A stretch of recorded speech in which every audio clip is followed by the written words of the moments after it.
I don't ever slow up, no I don't take shit. I got no love for the fakeness. If you wanna play tough and wanna hate this, I'll always show up. I don't ever slow up, no I don't take shit. I got no love for the fakeness. If you wanna play tough and wanna hate this, I'll always show up and make a statement. I don't ever slow up, no I don't take shit. I got no love for the fakeness. If you wanna play tough and wanna hate this, I'll always show up and make a statement. Everything I do so instinctive and so passionate. Every word I move so descriptive like an adjective. I got a vendetta against people who patented being negative when you should be getting after it. I got facts over tracks, this and that. Spitting slow, spitting fast, I could roast, I could gas. Think I'm okay at last, but I don't know if that can erase all the past. And the pettiness, a reflection of the emptiness. Hilarious, you think you're with my time, you're delirious. Mysterious, because you hide behind a fake exterior. Inferior, you know I'll always be a bit superior. Get off of me, this ain't no humble brag. I want you to hear words, you can say them back. I want you to feel free from the chains at last, and to believe in what you got, it was built to last, yeah. Now that I've been put through hell, I never got anyone's help. I had to do it all myself. I don't ever slow up, no I don't take shit. I got no love for the fakeness. If you wanna play tough and wanna hate this, I'll always show up and make a statement. I don't ever slow up, no I don't take shit. I got no love for the fakeness. If you wanna play tough and wanna hate this, I'll always show up and make a statement.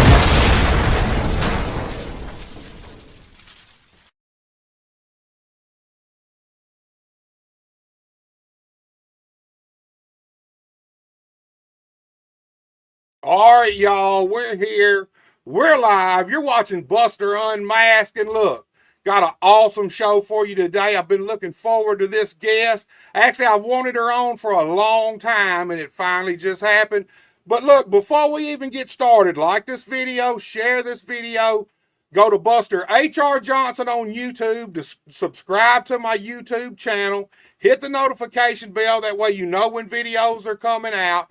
Before we even get our main event guest on here right now, I got something I want to talk about. I want to send a big shout out and a congratulations to the problem, Aaron Roberts, one of our local Memphis guys. He just got ID'd by WWE.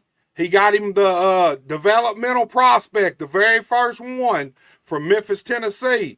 Been a long, long time since Memphis, Tennessee's had any local boys get anything like this. It's a big deal around here. I want to send a shout out to Aaron.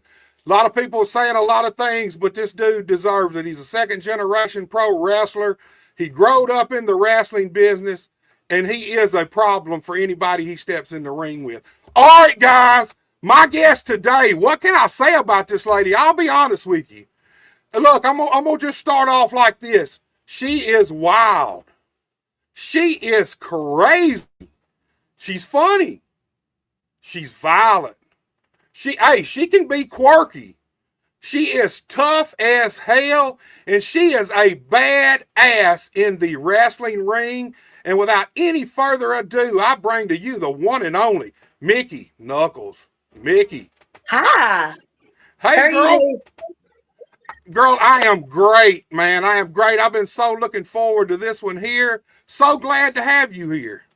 I'm happy to be here. It's been a minute.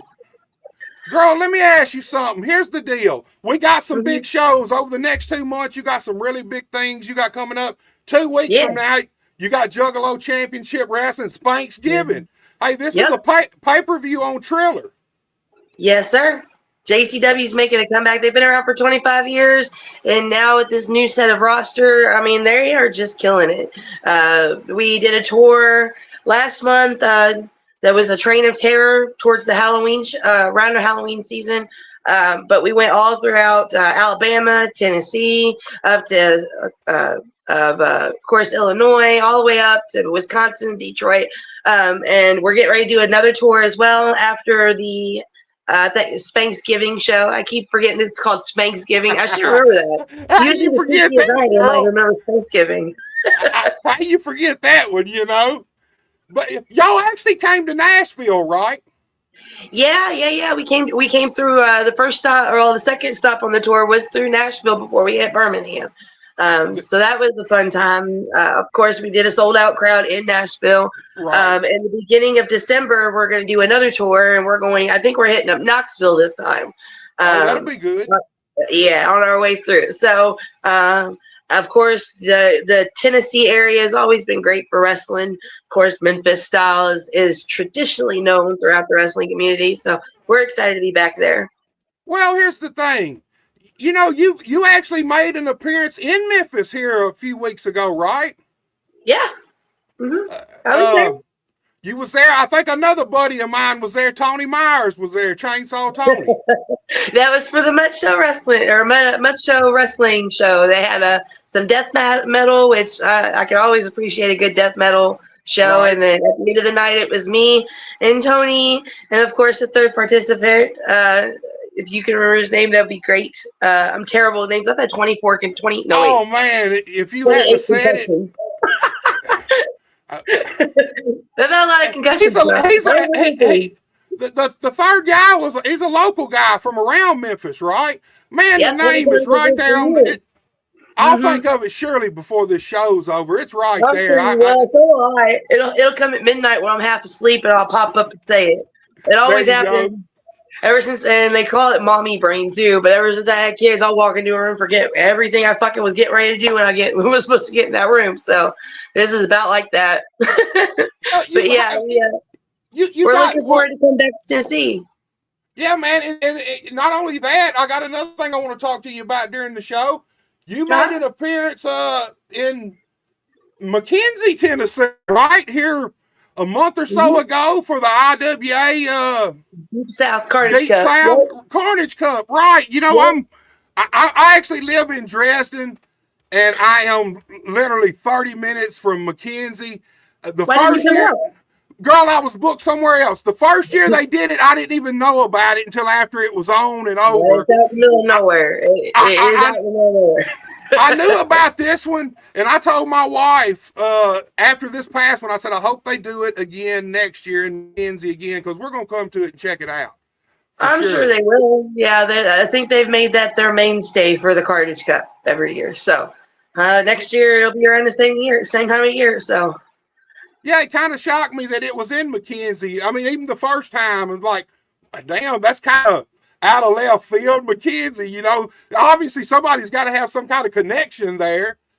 I think they know the person that owns that property, to be honest, and that person don't give a fuck what they do on that property. So I think that's why they're there. Perfect for deathmatch wrestling, huh? Well, for deathmatch, I wrestled in the Carnage Cup. Went the first round on that Saturday after I got done wrestling in the three-way dance with Tony Myers the night before. So I was already kind of a little beat up for wear, but you know me, I'm glutton for punishment. And went back the next day. It was a daytime show, and then that night they had something called Shit It Out, where basically I got thrown into a Taipei drunken death match. And I kind of got thrown into it a couple minutes after the match had already started, but I got told that the only requirements for that match was to put glass in my fist and get drunk. And I drank everybody's alcohol. I was like, no, I got to fight tomorrow. I fought earlier today. I'm just here to get drunk. And I was doing commentary on the match while they were fighting. I was like, no, y'all got a whole year rivalry. Go over there. And every time they were like, hey, it's time to do shots. It's like, oh, they're busy. I'll take it. I'll do it. I got it. So I put away 3/5 by myself, and then started off the moonshine the match went about 35 minutes before they ended that. And I don't remember the ending, but apparently I put one person upside down in the corner and had the other person by the head slamming their head in the other person's crotch. And I was like, well, somebody gonna do it eventually. And they sure did. So I won that match without really doing much but drinking and having a good time. And that's a great time. When you get paid to get drunk, have a good time, and still win a match. Oh, right. Beautiful. Yeah. I actually seen some of the footage. I hadn't seen any of the whole matches and stuff, but they've let out some clips and some sparse footage here and there. And I seen it looks like it was fun, man. It looks like it would have been a fun time. It was definitely fun. It was with a group of guys. It's always good when you're in a locker room and you all are there for one purpose, and there's no egos to cloud that purpose. So definitely that locker room, that type of locker room that we were in was perfect for that. Yeah, it's hard to come by a locker room with no egos in it. Right? you would think they'd all want to measure their dicks every fucking show, but no, everybody needs to know that I got the biggest dick. Just don't even worry about it. We'll They skip didn't on to know the you. next part. I know you're whipping it out here today, you know. Well, I'm not gonna brag or nothing, but I've not had any complaints about it. So look, we got another friend in common right here. Vis Vex says nothing but love for Mickey Knuckles. You know who that is, right? Yeah, Okay. I believe I do. I believe. Yeah, I know him as Izzy High. Most people know him other than around Memphis. Know him as American Kickboxer. I know Kick. I know Kiki. I was just out in New Mexico for his company that he did out there for that show. It was a fun time. I got to hang out with him and Two Cold Scorpio and Necro Butcher. It was a great time of getting drunk with my friends. Right, In the I middle of just the town that seen. had no police force, by the way. I don't know why they trust us to be in town when there's no police officers, no jails, or nothing. And we were in the gazebo in the middle of this town just getting drunk as hell. It was a great time. Hey, there you go. You can't beat no cops now. Not at all. I guess we got to police our own. Yeah, I'd seen where y'all were in Mexico together. Truth be told, I almost hit him up to have him make a connection between me and you to see if you'd want to come on the podcast. And I was right there. I'd been debating on this for probably 3 months. I'd just seen him in Jackson, Tennessee.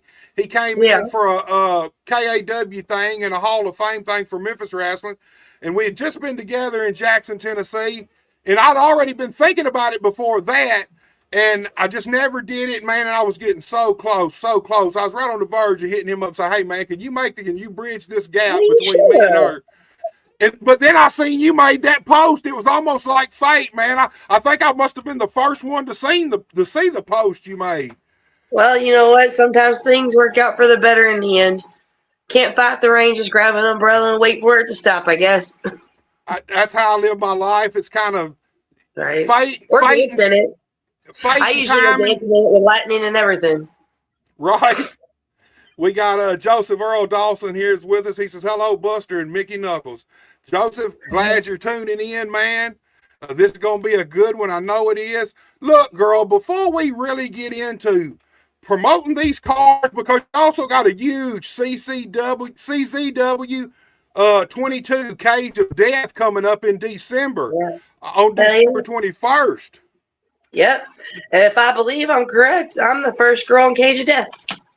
I'll just keep setting new bars every day, I guess. I don't know. I was the first female to win Tournament of Death, first girl to be in Tournament of Death. Went to the finals 3 years in a row, and now I'm the first girl in Cage of Death. I'm trying. I'm just trying to push those boundaries, open those doors. Well, you have. I mean, really, I'm going to be honest with you. Before we even get in on kind of how we start learning about Mickey Knuckles, here's the thing.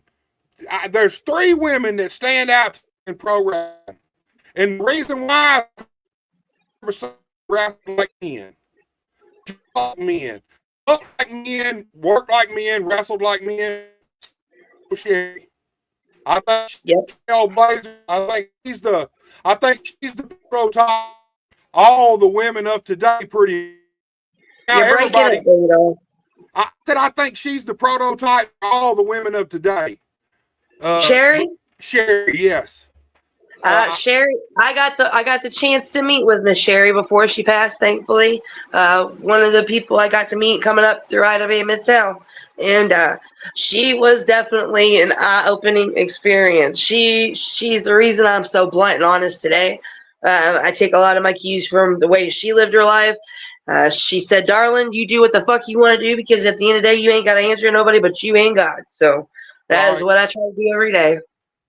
Yeah, I love Sherry. She's the first one to really ever stand out to me. And then I take it to Miss Texas. I got a story about Miss Texas. I got 2 of them. Actually, 2 stories about Miss Texas. The whole reason I started wrestling was because I saw her beat the shit out of downtown Bruno at the Louisville Garden. Man, look, when I was trying, I used to go to the Coliseum every Monday night.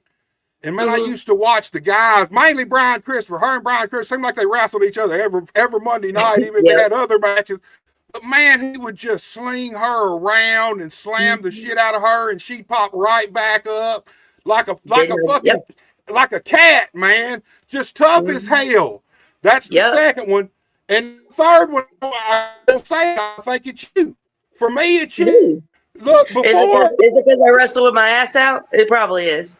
Hey, it actually has nothing to do with that, girl. Like I said, the first time I seen you, even kind of before, I think I originally seen you in deathmatch stuff. I don't even know if it was deathmatch. But when I seen you work in the ring, man, you work like the guys do. You're physical like the guys are. The connections there. You bump like the men, and you're tough as fucking hell. That's the first thing I thought. I thought, man, she's fucking tough as shit out there. That's badass lady right there. And, well, I appreciate that. And it just stands out for me because when I growed up as a kid, women's wrestling was women's wrestling. You know, a lot of time, even then, they almost wrestled like the Mexicans. They kind of, a lot of them worked the right side instead of the left. And even as a little kid, I always thought I would like women's wrestling. It'd be better if they wrestled just like the dudes did. Of course, at the end, you know, promoters wasn't having that shit. They wasn't having that whatsoever. I was lucky enough. The school I trained in did not train women. They were very adamant on never training women, and I was told the first time I asked about training is ain't no bitch graduating from that school. So I was like, all right, that sounds like a challenge. And then I told them I don't want to be trained like a girl. I want to train like the rest of the boys, and that's what I did. I grew up being trained with the likes of J.C. Bailey, Simon Says, Drake Younger. The Naptown Dragons come down. That's where I originally met Kickboxer. That was Kickboxer's dojo. He brought his kids, and they would train us all together. And I trained with nothing but men. And I was told that, you know, originally back then, like promoters would book shows. This is coming from the promoter that trained me. The only reason they would book shows for the bells and whistles, for the pretty things to look at. And I wanted to be, I knew I wasn't going to be something super pretty to look at. I mean, I tried, you know, but I knew what I wanted to do, and the fact that I was told I couldn't do it because I was a girl just pushed me all the more to do it. So, and it shows in the ring. I think to this day, because I talk to a lot of women around West Tennessee and around the Memphis Mid-South area, and the women who train have to train with mostly guys or all guys. They seem, I'm just going to say it, to me, they seem to be more well-rounded in the ring. They're tougher. They're more grounded almost, just their style. You can put them in there with anybody. A lot of times, too, throughout the training, well, the way I was trained was I got the shit beat out of me. Like, I was training 5 days a week. So 5 days a week, I was getting the shit beat out of me. And then the other 2 days, I was either setting up the ring, cleaning up the area, working concessions, working security, referee, whatever I had to do, whatever I was told I needed to do, just to learn my way. And pay my dues. We had something called piss buckets. That was gross. Where, you know, the Home Depot buckets, the big pickle buckets. Yeah, they would have that in the room because we had 2 separate locker rooms: the heel locker room and the babyface locker room. Right. And at the end of every show, those piss buckets had to be poured out and cleaned out. And you know what I learned then? It's not just wrestlers. All men are fucking nasty. You would find anything in those piss buckets, from piss, shit, condoms. I mean, dip. It wouldn't matter. Yeah, it didn't matter. Dude, we didn't really have piss I got buckets. the worst of it through training, and I think that's what a lot of girls who have the ability to not be treated delicately. I mean, that's the problem. If you separate the sexes, you're treating them differently just by separating them.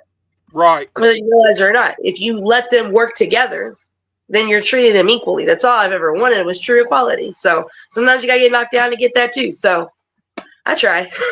Well, I mean, that's part of the wrestling business. Think about the wrestling business, what I feel about it. Heart and toughness is the 2 main ingredients for anybody. If they want to make it in the wrestling business, you got to be tough as fucking hell, because you take a beating, and that's your job, to take a beating.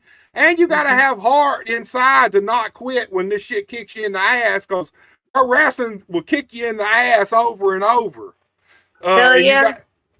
You know, look, girl, we got Joseph Earls back, and he said, Mickie, I saw the video of you on YouTube when you went against the Southern Saint, Marcus O'Neal, and you did an awesome job in that match. Thanks, man. Marcus O'Neal, that's the guy, right? That's the guy. I was getting ready to say where I read it. But we were already on something. But yeah, Marcus O'Neal, he was in that match with me and Tony Meyer. He said he hadn't wrestled in 15 years. Boy, I couldn't tell. He did great. He was a little hesitant at first, but I think when he realized that I was going to give as good as I get, I think after that he started having some fun. He wasn't so nervous about, oh well, there's a female. I try as hard as I can, and I've tried to build my name throughout the years. But yeah, I still get it from time to time where guys are like, I don't know, I don't want to hurt you. And I'm like, yeah, you ain't gonna hurt me. I'll hurt myself before you hurt me. To be honest, I've hurt myself a lot, but Bro, that's the name of the game. I feel like there's a lot of people that probably get intimidated when they see Mickey Knuckles on the card, especially when they see their name across from Mickey Knuckles. I feel like, guy or girl, I feel like it's put up or shut up time. I've had some people, quite a few people over the last 23 years, cancel because they found out that they were working with me. They're like, I don't want to work with her, and it's for one reason or another, or they politic, and I walk in. It's always great because I can always tell. You can always, how you are. You can always read the room. That's what we're supposed to do, is read the room in any situation. Right. And when you walk in, you realize that the guy that you're wrestling is sweating bullets in the corner with the promoter, and his eyes are doing the darty thing back and forth. Right. Back in there, we ain't working together tonight. I wonder who's going to step up and wrestle me, or if I'm just not going to have a match. But a lot of times, though, there's more guys, more people willing to work with me than not. And that's because I would hope throughout the years I've built some type of reputation for working with me, whether bad or good. I enjoy myself, and I try to take care of others as I wish to be taken care of. And sometimes things get froggy, and as well as I do, when they get froggy, you got to shut it down or get your ass beat in the process. And I'm too old to keep getting my ass beat unnecessarily. And I do some stupid shit even intentionally. So it's all about just, I guess, keeping the path forward and praying that eventually at the end of the day, I'm worth somebody to work with. Well, here's something else too. Earlier you kind of playing down the sexual appeal of Mickey Knuckles, but yet I'm playing it. She a freak. Well, no, but you got a huge following. I mean, honestly, there's a lot of guys out there. You're fantasy girl. You're the fantasy girl for them. Let's talk about that for a second. I mean, here's the thing: we're fixing to pull back and take you all the way back to as a little kid for a few minutes. But let's talk about this. That's weird if you jump from sexual. Hold on. Let me rewind this. Look, we're gonna put a slash in between those. All right, let's talk about right now, Mickey Knuckles, the sexual appeal, because you have a huge following. Like I said, there's a lot of men out there that you're the fantasy girl. So talk to me about that. There's just a lot of fetishes in this world. I'm not going to kink shame anybody, and I mean, at the end of the day, if that's what they like, who am I to tell them any different? That I have no shame, and I got to a point where, like, all throughout my early days, I was made to feel ashamed of my body because I was a bigger girl. Losing weight was fucking impossible. I would do these strict diets where I would eat just tuna fish and maybe just one can of tuna fish a day because that's what we had at the time. Whatever. But I would eat just tuna fish or chicken, like grilled chicken, like all of your protein. Avoid all the carbs, the sugars, like every fucking. And I my mother was Italian, honey. We don't avoid carbs. Right. I'm Italian and Irish. We fucking love carbs, okay? And but fucking and exercise. Like I said, I trained 5 days a week, and the training wasn't easy. It was, with guys that would drill, make them run to throw it up. And the first week of training, I drove a stick shift car, and had to use a stick to push down on the clutch to shift the gears as I'm driving, because my legs were so fucking gone because of how many drills, and because that's what we're supposed to do. We're supposed to beat in, beat out, right? And I was made to feel ashamed because my body was always bigger. That's the other reason I knew I was going to be different than most girls. But now I've gotten older, and I just don't give a fuck, I guess. I've reached my not give a fuck moment here. And I got tired of people telling me what I should and should not wear. and what I should and should not do. And I don't like people telling me what to do anymore. I've lived the first 40 years of my life with that happening. And so I hit the 40 fuck it stage and decided, well, if they are going to talk shit about my body, then I'm going to let them know the body that they're talking shit about. And I came out with a fucking thong with my ass out. And I think it's more or less the confidence that that person has now. The Auntie Mickie with their ass out, and she'll tell dirty jokes, and if you're bent over, it gets open. I'm putting my axe, and you just know it's coming if you don't know anything else about me. But I was just fixing to say that it's. I feel like it's got a lot to do with your personality too. Yeah. I mean, you come through the screen. So obviously, if you come through the screen strong, people there live, they're getting full effect of you, and that's why I said you're funny, you're quirky, you're all these different things. But that creates that package. That creates the Mickey Knuckles package that everybody seems to love. I mean, hey, and I'm a fat boy. Hey, look, I've always been a fat boy too, so I understand trying to diet and lose weight and all that bullshit. And now we're finding out it's different effects and different things and genetics and everything else. But I'm like, I feel happy. I feel happier and healthier than I've felt in years, even in the beginning, even throughout my middle years. I remember one time I got down to 160 and I felt fucking terrible. I felt weak. I felt tired.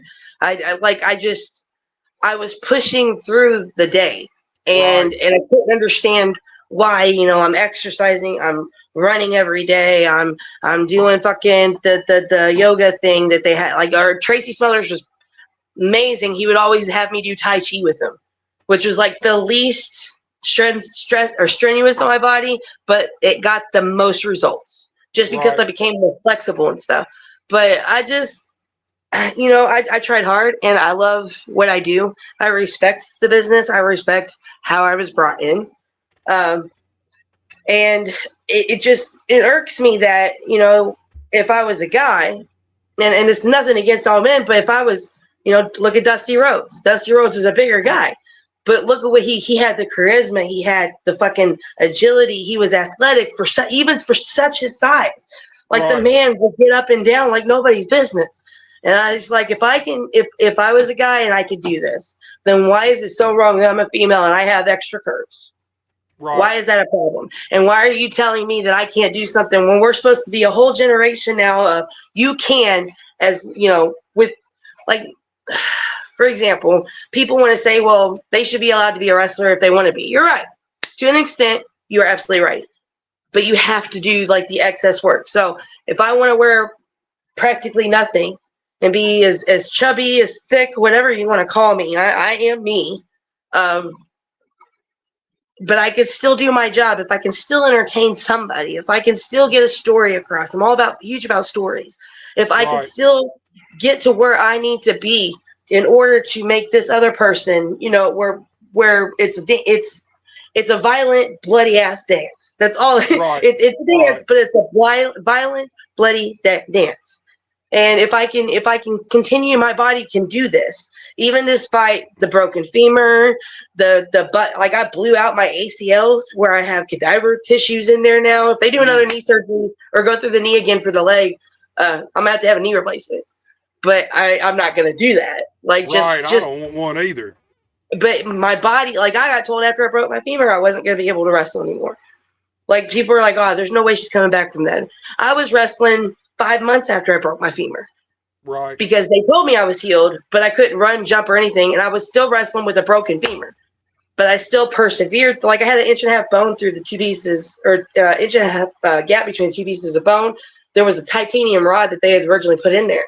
But for some reason, the bone never healed and it chipped away itself because I was using it. So like, I wrestled a tag match with Sami Callihan and Jon Moxley versus the Hooligans in a death match. And I did that with a broken femur. So my thought is, it doesn't matter what my body looks like. It doesn't matter if I hope it makes you uncomfortable if you don't like it. I really do. Sometimes it's good to be a little uncomfortable. But if I can do that, then you know what? Fucking everybody else needs to go, fuck it. Gives a shit. I'm big, I'm fat, I'm little, I'm short, I'm tall, blah, blah, blah. No, you could still do your job. You could still bust your ass. You could still try to achieve equality, even like me. So I think it's a good thing. Hopefully. I agree 100%. Girl, at my lowest weight, I weigh less now than I did when I wrestled. I was always 375 pounds or heavier. Mm-hmm. And I'm like you.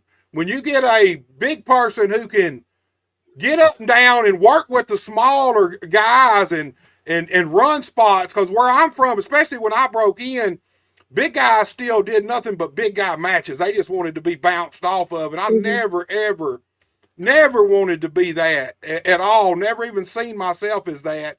And I it's just, but I dieted and did all that shit, true, to try to lose weight, worked out, got big, got strong, but never, you couldn't see it physically, just on appearance. Look, Izzy's back with us. He says Tracy was so awesome. Smothers kid, hashtag Smothers kid. I actually met Tracy a few times at KAW and got to work with him a few times at Kick Ass Wrestling in Memphis. That Tracy, if I'm being totally honest, most of what I do in the ring, the little remarks I make, because I'm a smart ass and I have, apparently, according to my ex-husband, no fucking filter. I just say what pops in my brain at times. Right. But I get that from Tracy, because sometimes, Tracy said, hey man, all we gotta do is amuse ourselves, kids. That's it. That's all we gotta do. We go out there, I do this, you do this, I'm gonna do this. That's it. That's all we gotta go. You start slow and you taper off. Like I used to hear it night after night, and it took a minute for me to understand what he truly meant by that. But Tracy was just fucking amazing. He could, throughout the decade, like he was the only person throughout the different transitions in wrestling that I saw that could adapt, embrace all different, and keep being somebody that constantly entertained, constantly was relevant, constantly added to any card you had him on. Tracy was fucking essential to what pro wrestling is now. Like there's not an arm throughout this whole pro wrestling community that Tracy hasn't reached. Honestly, like he's reached, over other countries. I meet people who come over here for shows, and they're, from Japan, they're from fucking Australia, and they know Tracy, and they've either somehow, some way know somebody that's learned something from Tracy. Tracy's always passed down that knowledge. He was always just fucking amazing. He forgot more about wrestling than I will ever fucking know. Right. But that's where I learned a lot of what I am is from Tracy. Like I say this all the time. I grew up in a single mama household. My dad wasn't really around until he was, and then he really wasn't. So I really didn't have much of a father figure. And we all, I got people in my inbox got mommy and daddy issues. I do too. Don't worry about it. And I really was searching for that father figure. I put my hope in a lot of wrong places. And I learned the hard way because I'm gullible and naive and want to see the world through rose-colored glasses. But Tracy was the first man that actually took on that role for me, and he very, very much was like a dad. I mean, he told this story. He told this story one time. He tried to convince me that him and my mom hooked up. My mom is dead, by the way. She died when I was 13. But he tried to convince me that him and my mama hooked up, so he was legitimately on almost my stepdad, and then proceeded to call Bull Payne, who fucking I've learned a lot from, and he was one of the people who helped train me too. They called Bull Payne, and Bull Payne at the time was having relations with my then mother-in-law. So it's been a long running joke that he really thinks he was my stepdaddy, but Tracy very was much like the father figure I needed, and I learned a lot of what I am and what I do from him. So maybe it's the stubbornness too, because he wrestled fucking throughout the years, and I'm sure he got injury after injury and just said, fuck it, it'll be fine. That's what I did. Right. So what'd you say earlier at this? What'd you say? 28 concussions? Yeah. Okay. Yep. Most of it was through training in the first 4 years of my life. So yeah. Well, talking about Tracy, back in the KAW days, I remember coming back from a match one night, or Tracy coming back from a match, walked out back, and all he said when he went by was 18th concussion at this time. This is back in 98, something like that, 99. Yep. That's all he did. He walked through and said, 18th concussion, and kept on walking. And I agree with you. Tracy was, without a doubt, one of the very best, maybe the only guy that fully adapted to every different era of wrestling that he performed in, that he wrestled in, because he fit right now in death matches if he was here and wanted to. He'd be perfect. It'd be natural to him. It would Tracy in his younger years. Oh, fuck that. Tracy was always on the little on crazy side. That's where I get it, I guess. But no, he was a wild-eyed Southern boy. He was that part of his gimmick. The gimmick that said that no matter how many times you got knocked down, you still get back up. If you get knocked out, you go about your day. You know, everybody's got a number. Sometimes your number's up. You take that ass whooping. But at the end of the day, you did what was necessary to do. And you didn't bitch or complain. And you try to give back to wrestling what you get out of it. That Tracy was huge about that. He wanted to give back to pro wrestling more than he ever got out of it. And it was so disheartening because sometimes you would see his efforts go in vain, you know? Right. And that's when people like Tracy, the Bull Pains of the world, the Necro Butchers, you know, the when Gypsy was around, Gypsy Joe, like people like that we were supposed to learn, that paved everything for us to do today. Whether regular wrestling, deathmatch wrestling, whatever you want to call it. Right. For them to watch them take time out of their day to talk to somebody. And I would see it like Ricky Morton. Fucking, I love Ricky Morton. He is one of my favorite all-time people. I've always loved. I've got to work with Ricky Morton one time in a tag match. I tagged with Axel against Ricky Morton and Z-Bar for a Candido Cup tournament match, and I learned more from that match than I did from most other people I consider were my trainers. So, it just gets disheartening when you see it go in vain. But now to see, even though he's passed, and it's been 4 years, we just celebrated his anniversary in October, at the end of October, on the 28th. I was on tour with the Clowns when we celebrated it, and that was around the time I found out that they were going to induct Tracy in their Hall of Fame for JCW. Oh, wow. I didn't know that. Tracy, yeah, Tracy. Me and Too Tough Tony accepted the Hall of Fame induction on behalf of Tracy. That's cool. Yeah, and I gave it to his best friend Tim Dennison, who you probably remember as an old school wrestler as well throughout this area. He's now an attorney, got a mouth like mine, but I get along with him great. He's a good guy. I love and respect him, but yeah, and that's all I try to do. I try to have Tracy live on by doing things I know he'd want me to do. You know, he's the reason I know that if I'm getting punched in the mouth, well, they ain't gonna stop punching your mouth, so you might as well punch them in the mouth and let them know how it feels. That's where I get that mentality from. And it's also the man that says, you know, hey, we gotta go home, man. It's calm down. It's a battle. It's a battle. Look at brother over there. He don't care. We gotta get up at 5 o'clock in the morning and go from town A to town B. He don't give a damn. But that would be great. That's a Tracy promo. If you've ever hung out with Tracy, that's exactly what he would do. Every time we were in a car, hey, look over there. There's your family. And be a whole field of cows. Like, hot damn, they never invite me to their family reunions, Trace. But I try to live on through him, or have him live on through me. Sorry, and I hope I'm doing well. I try to do well. My kids call him Grandpa. I'm not going to correct them because, I mean, if that's how they feel about him, that's great. But they'll talk about him all the time. They're like, "Isn't that Grandpa?" I was like, "Yeah, it's Grandpa." So yeah, he was always really cool to me, and he was always one of the dudes, like you say, like there wasn't no ego there. If he was willing to talk to or help anybody, I never seen not one person walk up and ask Tracy anything that he didn't. I think sometimes guys might have walked up and asked him for some advice, and they might be there 35, 40 minutes, you know. But he was always sweet to me. Izzy's back, and he says, "Thank you for keeping Tracy's spirit alive." I think there's a lot of us that do it. I hope there's a lot of us that do it, and I'm not going to stop. Yeah, I hope. I don't know. I see it nowadays. I really do. It warms my heart when I go to a show and I hang out with people and something will happen and Tracy's name will get brought up, and then that's when everybody's got a story about Tracy, and that's how we keep him alive. Really, that's just how we keep everybody alive. I mean, think about it this way: before internet, before written word, I mean, the way we kept people alive is by remembering them, by living, like doing what as they would want us to do, Telling spreading those their stories. story. Yep. Right. All right, girl. Look, I'm gonna put the slash in the segment so it don't get weird.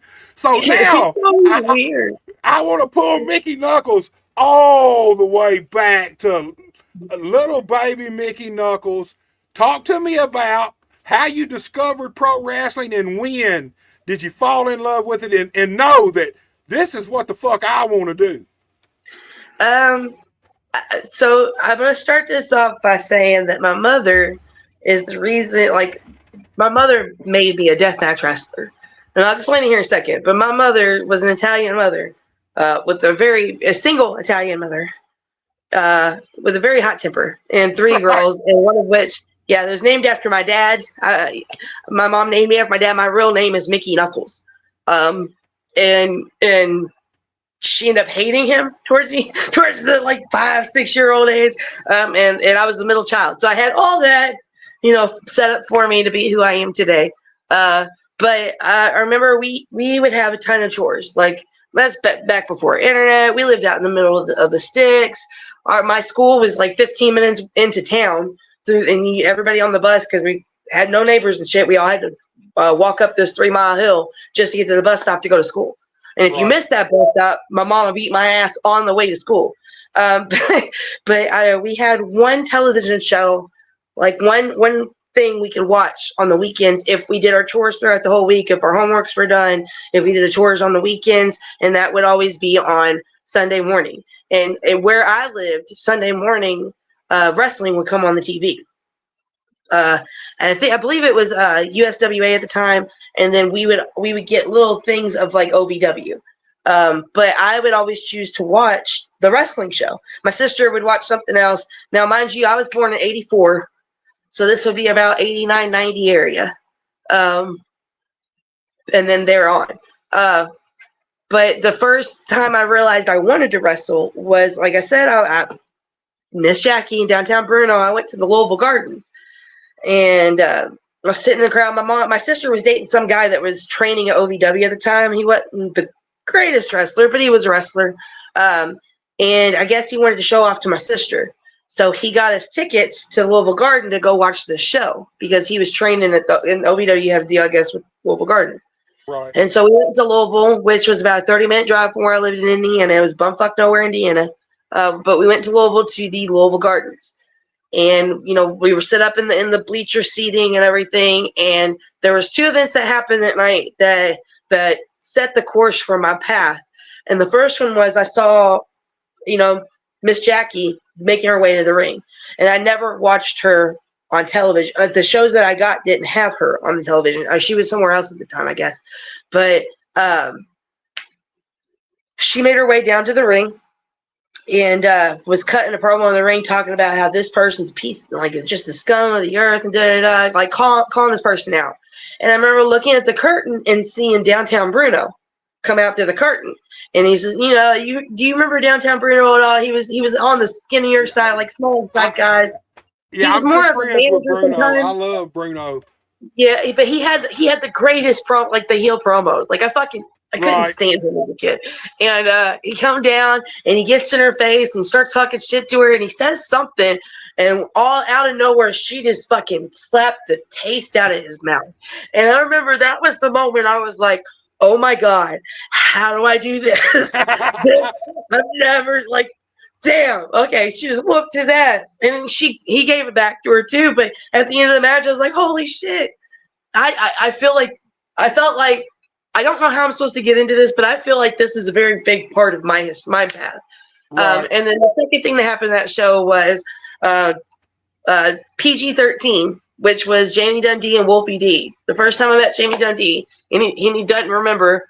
I met him years later because, Tracy, Ricky, all that. It's that circle. Right. And he's like, damn, I wish I would have known. But my little sister went and she hated wrestling. Okay, PG-13 used to come out and pull people up with them to do the dance that they would do, right? Right. And they fucking picked my sister over me. And I held on to that for years. And I was upset and hurt. And I told Jamie the D. And he's like, oh, damn, man, I'm sorry, man. I would have picked you if I would have known. And I was like, oh, it's cool now. But those are the two things I was like, damn, this is what I want to do. So by your timeline, I'm figuring you're 14, 15 at this time. No, when I saw Miss Texas in downtown Bruno, I was it was before my mama died. I want to say I was 10 or 11. Okay, so a lot younger than. So let's fast forward some. All right, did you hold on to wanting to be a wrestler from that day? From that? Oh yeah. So we were kind of bounced around from house to house for a little bit after my mama died, because my dad was very estranged from us. Didn't know much of him. Really didn't see him a lot. Few and far between.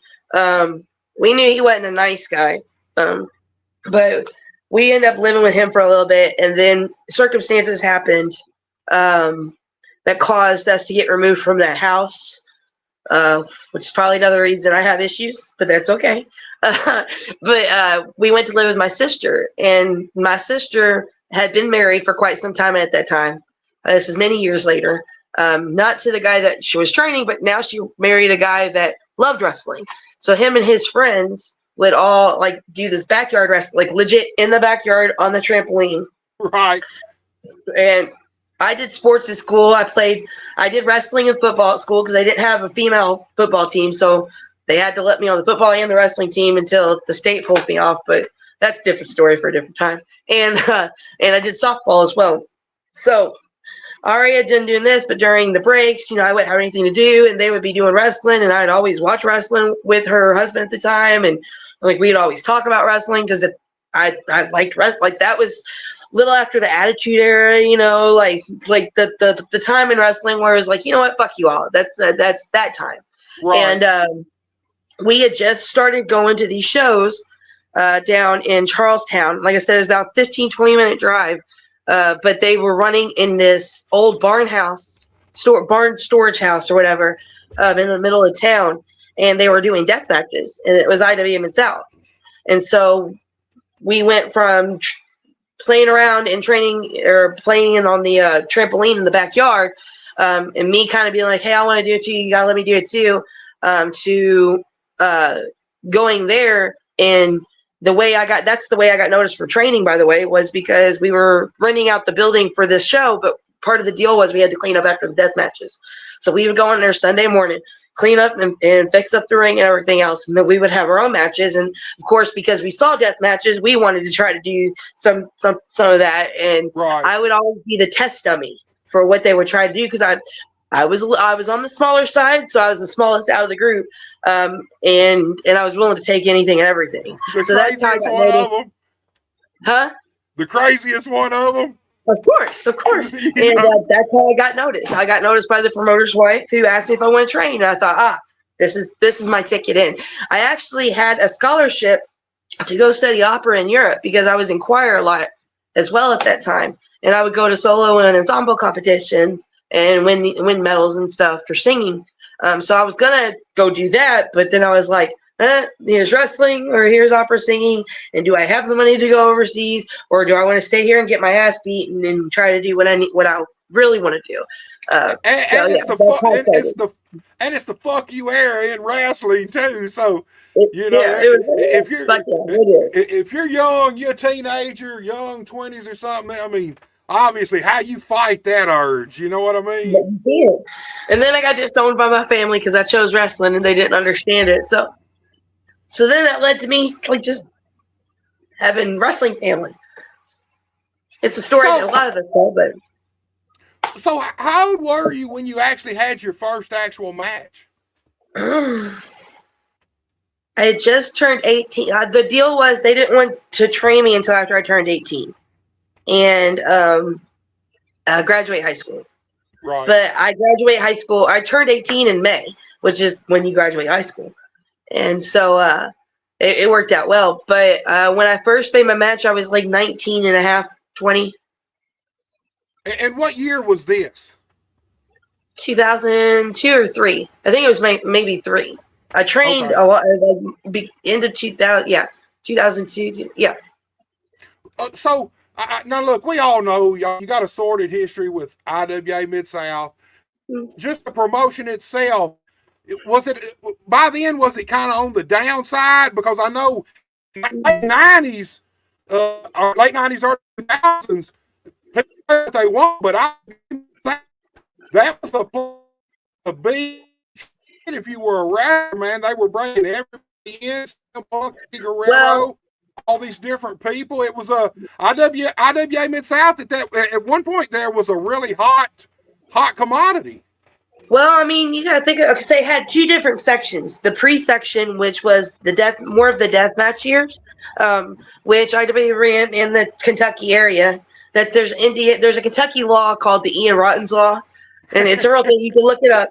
But they would run Kentucky area. That's the reason why the commission used to be a lot stricter. But they would run the area, and they would have beer sales, and they would be doing deathmatch stuff. And you got to think this was when ECW, the trade tapes for shows like ECW and XPW were getting big.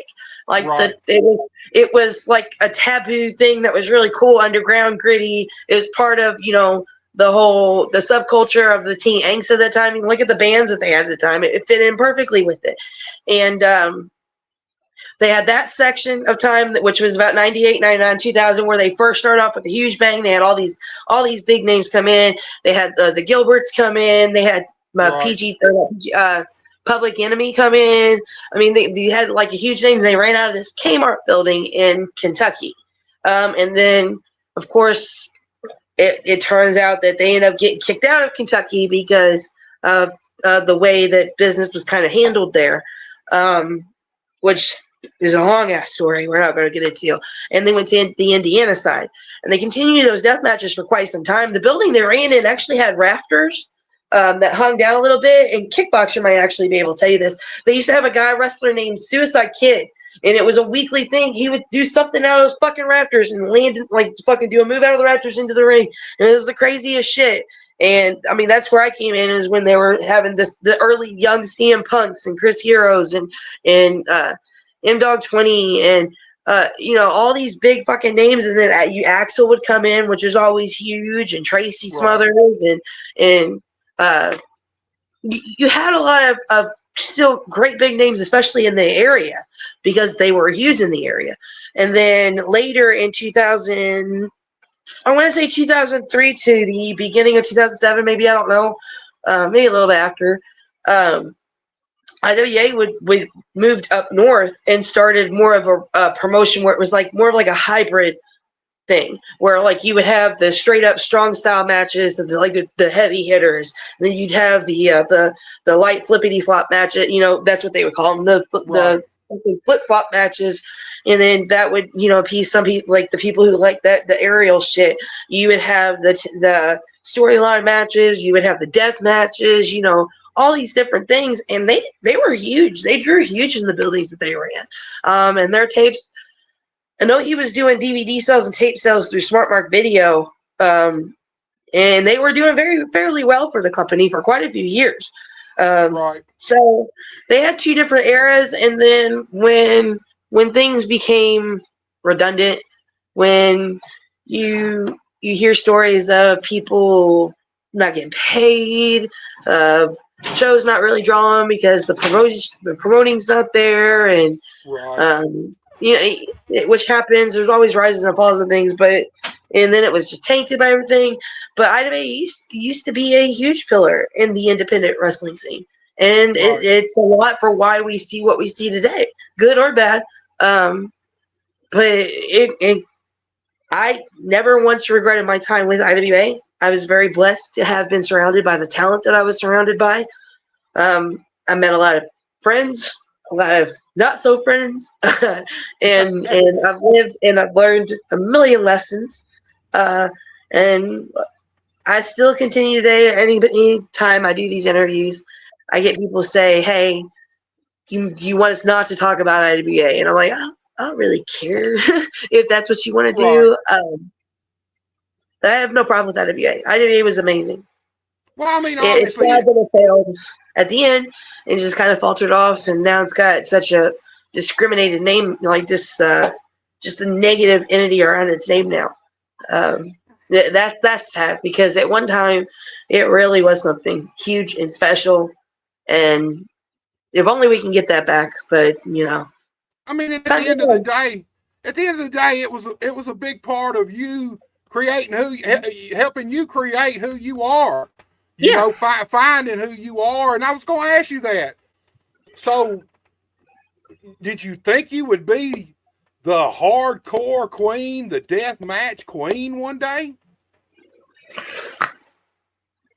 I think I always wanted, I always saw the path I needed to take, because I knew what I wanted wasn't allowed. Like I said, a lot of times I got told that I couldn't just because of me having a vagina. And I'm like, I don't like that word. I don't like being told I can't do something just because I'm a girl. Tell me you don't want me to do it because I'm terrible, or that you don't like my work and you don't like my style, or I just don't fit your company. But don't tell me I can't do something just because I'm a girl. Right. That really sticks in my craw.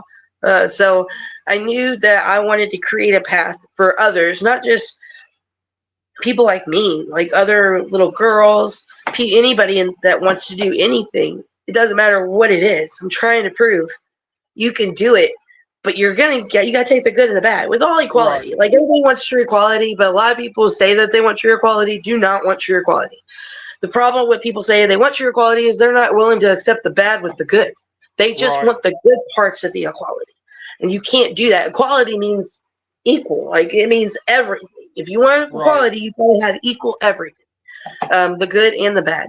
And you got to get your ass beat, and you got to go through some bullshit, and you got to understand that this is business and work, and sometimes you put one foot forward and keep struggling against that path. But that's always been my mission. To create that path, to make it sometimes not a perfect path. It's not going to be a perfect path or an easy path, but it's a path nonetheless. It's the power of hope and possibility.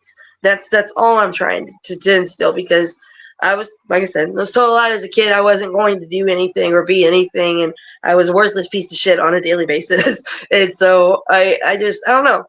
I'm fighting back against it, I guess. I'm having my little retaliation stage. Yeah, but I mean, really, you carved out your own space in pro wrestling. Here's the thing, as well as I do, it's hard to carve out you a spot in pro wrestling. It just is. There's so many different people. There's so much variety. There's so many people in control. So much politics behind pro wrestling. Can you hear me, girl? What's wrong? I said I thought I was breaking up. Can you hear me? You broke up a little bit. What was that? I was just going to say, you carved out your own spot. I mean, you did. You carved out your own space. Truthfully, I don't remember, like, when I think death matches, and I think women, you're the first name. Matter of fact, when I think death match, period, a lot of times you're the first name I think of, male or female. I mean, honestly. That's awesome. Thank you. And I feel like you're definitely the first woman to come along and do death matches, just like all the other guys. You go out there, you bleed. Naomi Toyota and Kong over in Japan, you gotta give it to them. They were the first females to do death matches. And honestly, if it wasn't for LuFisto up in Canada, if it wasn't for her being around, I would have never been allowed to be trained the way I was trained. Because he basically said he was trying to create another American version of LuFisto, because she had come around a couple of years before I did. It was doing along the same things. So it makes me feel great when you say that. So thank you very much. I don't know if I'm quite that good yet. It makes me uncomfortable when people say certain things. Like Necro told me I was on his Mount Rushmore. That made me a little uneasy, and I was like, I mean, honestly, girl. I mean, it is what it is. At the end of the day, I mean, there's a ton more women doing deathmatch wrestling now than ever dreamed of, and I think that's got a lot to do with you. I think that's I think it not all, especially here in America, it definitely has you have a big hand in that for these ladies. I don't think you could probably talk to any of them that wouldn't say your name. Good or bad. No, I think it's all about how society. Like, I don't think it's just me. I think it's how certain females now feel. We feel like if we earned our scars, ironically so, if we earned our scars, that we should just be taken as an equal. Why does it really, like, I was at a show and I had just won their hardcore belt, and they put over on the microphone over the loudspeaker, that was the first woman to win their belt, and it really made me mad to where the part of Aunt Mickie that kind of goes a little code Mickie at times, a little scary part of me, told them as loud as I possibly could, fuck them. Fuck that. No. I'm a hardcore fucking champion. You don't have to put the fact that I'm female or male in front of it. It doesn't define who I am or what I've done here. All you're trying to do is vacate what I like, take it from this column to this column and make its own special column. Right. And that's the problem. When you separate things, when you keep separating division, you're telling them they're two different things. Lists. Right. I don't want that. If you're gonna do it, do it. But you don't have to justify it in your brain by putting my gender forth and saying this is why. Because at the end of the day, let's face it, there are women who don't do this or don't want to do this or physically cannot do this because they don't have the power and the ability to take a shit ton of pain, and that is fine. But I don't know. It just kind of irks me sometimes, just a little bit. I get it. I'm a female. Fuck it. I get it. Trust me. I know. I have sex. Okay. I know what's down there. I know what happens. I've got it in me. I understand completely. Okay. But at the end of the day, I've never tried to use my gender as a manifestation to try to elevate me in any way, because I knew it would be used and it would discredit everything I would do. Well, let me ask you this. You've been on a roll lately, man, and you've accomplished so much in the wrestling business. Mm-hmm. What are your goals? What do you still want? What do you need to accomplish for yourself, Mickie? People ask me this, and the question I've got, the way I explained to him is, you remember the show Pinky and the Brain? It was during the Animaniacs. It was a cartoon special years later, but like I got into it. But I'm a little older than that. I'll be honest with you. I'm 50. I just turned 50 this year, so. I love cartoons. I prefer cartoons over real television any day. I do too, but I grew up on the Flintstones and the Three Stooges and shit, Yeah, but there's a line in it when Pinky asks Brain, who's the smart one, what they're going to do tonight. And Brain says, same thing we do every night, Pinky. Try to take over the world. That's it. I'm trying to go as many different places as I can. I'm trying to go nationally. I'm trying to go even internationally. I want to go to Canada. I've already been to Mexico, but I'd love to go back to Mexico. I can't say what company yet for it or what shows yet or anything like that, but I am going to be making a debut over in Japan soon. So that's going to be fun. Yeah, doing what I do over here. So that's going to be interesting to see how they take my big white ass being out over there. It should be a fun time. I should find a whole new fetish angle over there. Oh yeah, over in Japan. Hey, there's something for everybody over there. Yeah, absolutely. I love it. And honestly, truthfully, even before ECW, that's where death matches kind of came from. Was from Japan, right? Death match was the first King of the Death match. Right. That's cool. This your first time going to Japan? Yeah. Unfortunately, like I said, I had some trainers that were not looking out for my best interest when I was younger, and because I got offered to go and they did not, it was turned down without my knowledge. So, but I'm getting another chance to, and I'm looking forward to that. And then I've got Cage of Death. That's going to be great on the 21st. And then I've got the tour. JCW's going on another tour after Thanksgiving, the first week of December that they're getting ready to release. We're hitting up Alabama again. We're hitting up Tennessee. We're hitting up Illinois. We're hitting up a lot of different places. Ohio, Detroit. So yeah, I mean, I've got a lot of great things in the works. And it's, I tell people all the time, I have no stop or filter. So I'm going to keep doing this until the wheels fall off. Well, speaking of Cage of Death, let's start with Cage of Death. I've got a graphic of you and your opponent you're going to be facing on December 21st. Let's check it out first, and then we'll work our way to JCW because that's in a couple of weeks. That's coming up first for you. So let me get us switched around, and I'll try to pull this graphic up. I ain't no computer wizard, so take your time.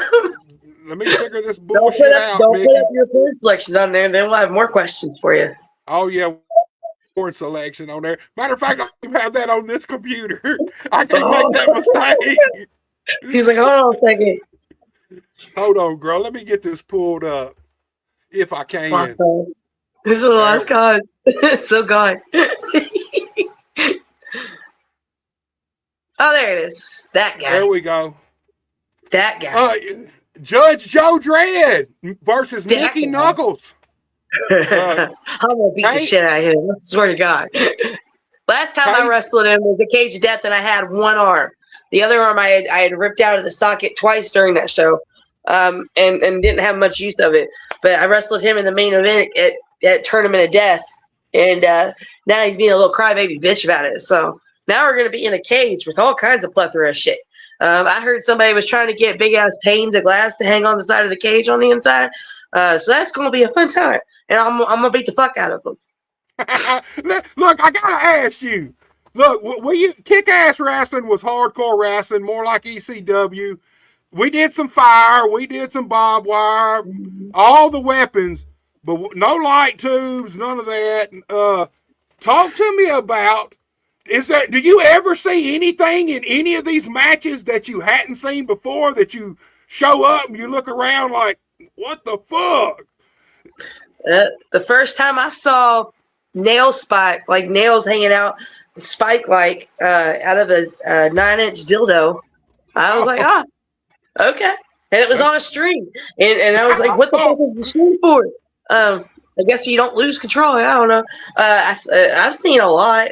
People are creative. That's one of my most favorite things about fans bring the death match or weapons death match is some fans just sit there and I swear to you, they're like, okay, what's the most fucked up thing I could put together? 2 things. And then I'm going to add 5 more things and make this beautiful piece of art to get destroyed. And it's always the most interesting. The pigeon spikes. Y'all are some assholes. I don't like those pigeon spikes. What was it? There's somebody built a bicycle one time where when you spin it instead of like a bicycle wheel, it was this spiky thing that would spin around and like hit the person, I guess. I was like, damn, y'all trying to get people to die on this thing it's a death match. You're not supposed to actually die, okay? Right. We're supposed to walk away, hopefully, you know? But yeah, I see a shit. Those are my favorite though. I love it when people create things because then I can just be like, you are a fucking sick person. Like people think I'm a sick motherfucker. No, sir. You take the cake. So you got to be careful with fan weapons, man. Even back in the day, like what we used to do, fans bring the weapons, but man, when you get a weapon from a fan, you got to kind of look over it real quick to make sure ain't no tacks or nails or whatever sticking in there. I've seen some fucked up shit that fans have tried to sneak into use, man. You got to be careful sometimes with that shit. I don't know. They gave me a drill. Who would have thought that would just completely rip the hair out of her head with that one? But right. They threw a drill in Tennessee of all fucking places. They threw a drill. I was there for ICW show and I wrestled one of the goons and somebody threw a fucking drill in there like over the cage into this pit. And I was like, oh, a drill. I pick it up and I was like, oh, this should be fine. Nope. And then she hit it back and when it went back, it went right here, her hair and all of her hair like a big perfect circle right here got ripped out. And I was like, y'all, that's an asshole. Y'all knew that I was going to be enticed by the weapon, by the freaking by the machine. Right. Y'all know my weaknesses, so. But yeah, you definitely have to look those over because some people have the really sick sense of humor. We're like, huh, I wonder how this is gonna feel. Right. Oh, you first, sir. So this is Cage of Death 22. Mm-hmm. It's Saturday, December 21st.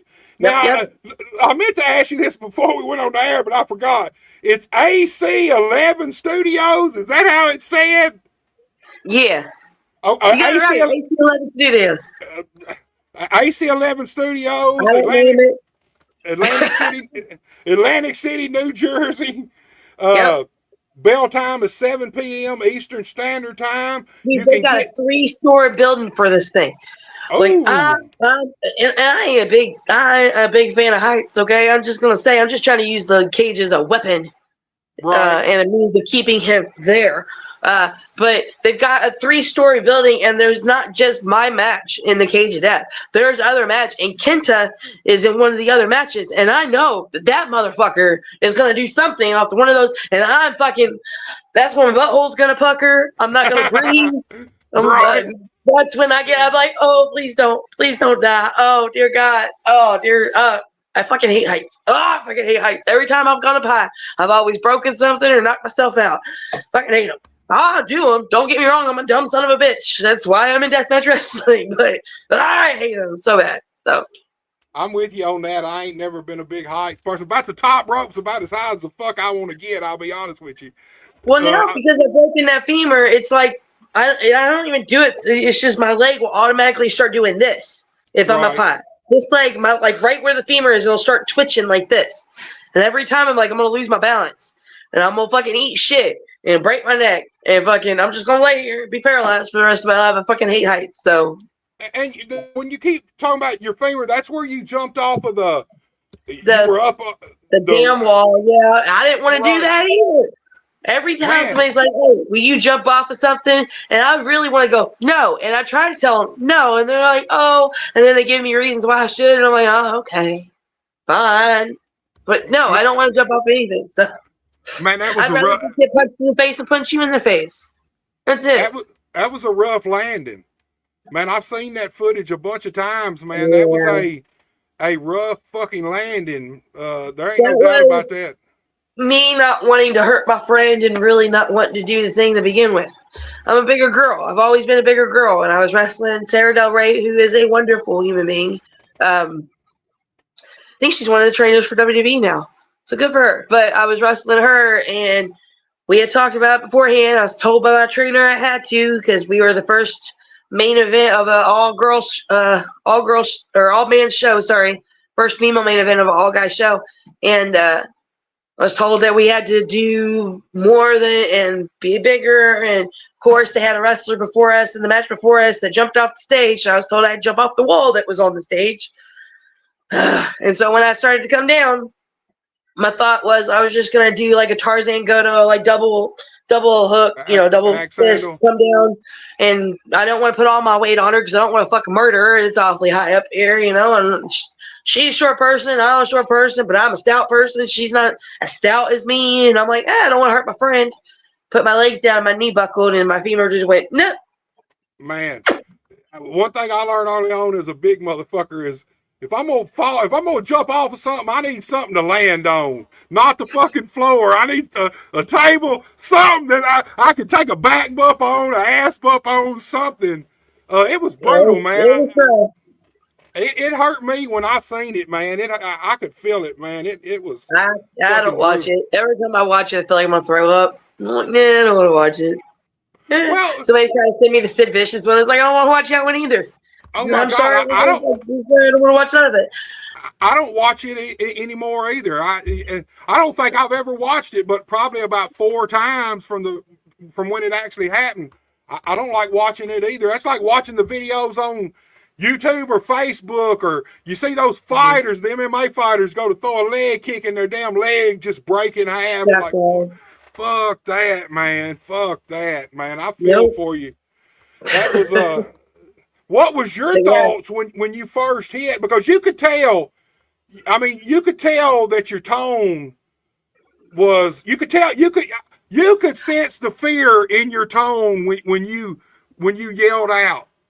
So, like I said, my mom, when I was younger, she was an ENT and EMS, and she taught a lot of classes to the firefighters, to the local town, but it was done down at the firehouse. And a lot of times we would have to go because no childcare. And we would take part in these classes to learn these things like first responders learn. Right. And it stuck with me throughout my life because, it was one of the few things my mom ever did with us. So when I landed, the first thing I wanted to do, I felt like a tremendous pain from the top of my knee all the way up to the lower part of my back. And I was hoping I dislocated my hip, in all honesty. Right. So I went to roll away to assess how bad it was. And when I saw that, like, I'm laying on my back and my leg should be straight up in the air, or at least bent forward at a rate that's proper to the leg or the body, and it's not. It's over here next to me, and my kneecap is touching the ground, and my thigh is doing a rainbow thing next to me. And as soon as that happened, like, I guess because I had tried to move and the bones had separated more, so I guess, you feel all that.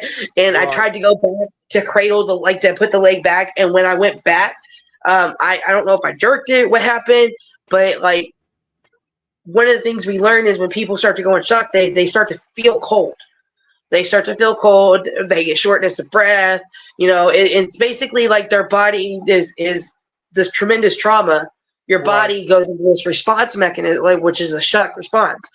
And one of the things I always worried about, or that we were always told to worry about, is when somebody goes in shock, you got to worry about them swallowing their tongue. You got to worry about them not breathing. Like, I was more worried about me doing these things because I knew I was going to shock. So my first response was to tell somebody that I know this is going to happen. And I need you all to know to help me. And thank God Daphne was there. She was a fucking angel and a life send. She was there immediately. As soon as I went into shock and I passed out, and she put my head on her lap to watch me and everything else. But it was right after she got that boob job. And her boob jobs were fucking, they were there, okay? And I remember coming back to, and me being on the ground and like kind of on my side where this leg, where I had pulled this leg back in to kind of protect it. And my head was on her lap, and I look up and all I see is two boobs. And then she peeks her head out past the boobs. She's like, "You okay?" And it made me laugh, even throughout the pain. And then when the paramedics got there, they gave me 2 doses of morphine, and it did fucking nothing. They put me on this gurney and tried to get me locked into the ambulance. So when the gurneys go into the ambulance, you're supposed to push them in these lock mechanisms so the gurneys don't float around while the ambulance is driving, right? Right. They couldn't get it to lock, and they kept jamming me in there trying to get it to lock, because you're supposed to roll it in and connect and it lock around that wheel to keep it, sturdy. So they kept doing it, wouldn't lock, like jamming me as my fucking leg. Like, I had to tell them, guys, look, at this point in time, just give me the fucking hospital. Stop trying to jam me in here. I'll float around. Just fucking stop. So they ended up just getting in there, and I was floating around this damn fucking back in the ambulance. And we get to the hospital. That doc, it was so fucking, it was almost comical. The doc comes in, and he's like, all right, so your leg's broke. And I felt like going, no shit, Sherlock. Seriously? It's broke? Are you sure? Are you fucking sure? Because my smart assness, and they give me really good drugs once I got there. But that night, Joey Eastman, Daphne, and Sarah Del Rey came to the hospital, and I was all fucking drugged up. They had to do surgery, but they couldn't get me into the next morning. So they were trying to keep me and I had to be strapped down to the fucking backboard they put you on when they pick you up, put you on the fucking gurney. I had to be strapped down to the gurney or the backboard all night. So I'm sleeping on this piece of fucking like hard ass plastic. And if I try to move it away, fucking immediate, they gotta push that little morphine pump. But they came in and visited me, and of course Del Rey felt terrible, but it wasn't even her fault. I told her, I was like, I just didn't want to hurt you. I was more worried about hurting you than I was hurting me, and that's how I've always been with wrestling. but yeah, everybody makes fun of me because I say I'm going into shock, and I'm like, no, I really went into shock. As soon as I stopped feeling, I was out. I was like, no, my body started twitching and everything. I went into shock, full blast. So No, you could hear the concern. You know, I mean, you could tell that you knew it was bad. oh You yeah, could tell that by just by your tone and just and like when you said I'm going into shock. You could tell that you knew what was happening to you. And I'm assuming, was there any medical staff, or was you literally the only person? You knew more about what was going on medically than anybody else in the building? yeah. In the state of Indiana and Illinois, there's no required medical staff that has to be at a wrestling event. And the promoter right away ain't gonna pay for medical staff to be there. You know, if he doesn't do it at death matches, what makes you think he's gonna do it at a regular show? And no offense, but we didn't know I was gonna break a femur either. So it's just a Right. lot of things. But no, no medical staff. It's just me. And then once I went out, they were like, call 9, like everybody's calling 911, and I was like, oh, I mean, I knew I'd get out of it, but I wanted them to know what was going to happen to me just in case. So, but like I said, luckily I had some amazing people. There is not another heart in this world that was ever as kind as Miss Daphne's. And I was very blessed to have her there with that. What did it play on you mentally after you healed? Did it take you a while to get to trust doing anything like that, jumping off of anything? Um, I think the most mentally damaging thing wasn't the fact that it happened. I think the most mentally damaging thing is the fact that it had to happen for me to realize the environment that I was in was draining me mentally, emotionally, physically. Like, a lot of people don't know, but when I went back to wrestling after they told me it was healed, but it wasn't. I wrestled from November till April of the next year. Um, and then in April, the pain just got to be so unbearable that I never got the pain pills that they gave me. Somebody else intercepted those. Right. So I mostly relied on smoking marijuana to help with the pain, and I would still put up the wrestling ring by myself. If I had to have a crutch, I would use the crutch and just do the best I can with these fucking 2,000-pound wrestling rings that I'm carrying in post and things by myself. And I'd have to fucking work concessions and gimmicks, and I think the most mentally damaging thing was realizing that I thought I was part of a family, that I really was the butt of the joke. And it took me breaking my femur and it not healing. Like, my leg didn't heal until after the second surgery. And then when by the time the second surgery happened, I had already left IWA. Right. I was going to be done with wrestling altogether, partially because a certain person tried to get me blackballed everywhere because I refused to work there anymore. But it healed. The second surgery, after the second surgery, I did that. You know, my sister had a Wii Fit thing, and so I would do the DP yoga on that, or the yoga on that, and that really helped because I couldn't pay for physical therapy. I had no insurance. Right. And I already had a bill for the second surgery because I had to wait for financial aid to approve even just the paying the anesthetic part. So after second surgery, my leg, because I guess I had walked away from that situation, that environment, my leg, they told me after 3 months, my leg was healed after the second surgery. And they're like, we can't explain it. Your leg is fucking, like, it shouldn't have healed this quickly. We don't know why it didn't heal before. It healed this quickly now. And deep down, I knew why. It was a sign. Because if I would have stayed, my life would have been a lot worse. Like a month or right after they told me my leg was still broke while I was waiting on the second surgery, there was a period of time where I almost killed myself. Because depression got to be so bad, and I was pretty much told, you know, how worthless I was, how pathetic and a piece of shit, and how I wasn't anything but a waste of space, and you know, and if I didn't do things in a timely fashion, even with the leg being like it was, you know, I was pathetic, and I should have never been trained, and you know, thank God my mom's not allowed to see me. I'm such a piece of shit, and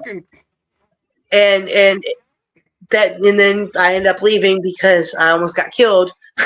It's all fucking crazy time right there. I'm surprised I ever came back, but Tracy Smothers calls me up one day and was like, Mickey Knuckles, I need your help. You gotta go on the road with me.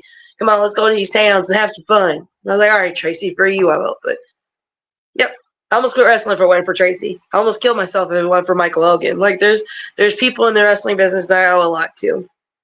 Yeah, Michael Elgin, he's around here. Well, he's done some shows here in Tennessee over the last 5 or 6, 7 months. Awesome fucking dude in the ring, man. I mean, what can you say? He's fucking truly is, in my opinion, one of the very best in-ring wrestlers in the world. And Tracy, very talented. Sounds like Tracy was a godsend to you.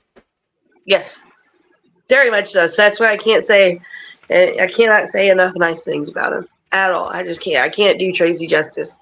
I will never be able to do Tracy justice on how much he truly meant, not just to me, but to a lot of people like me. Right. A lot of people who lost our way and lost our love and lost our hope for this business. Tracy found a way to make it reignite. And so I will owe him everything. Well, here's the thing. There's a lot of people that pass away in the wrestling business, and over time, they kind of get forgot. Tracy, his memory is just as strong or stronger now than it ever was. Man, I wish they put him in the Cauliflower Alley Club.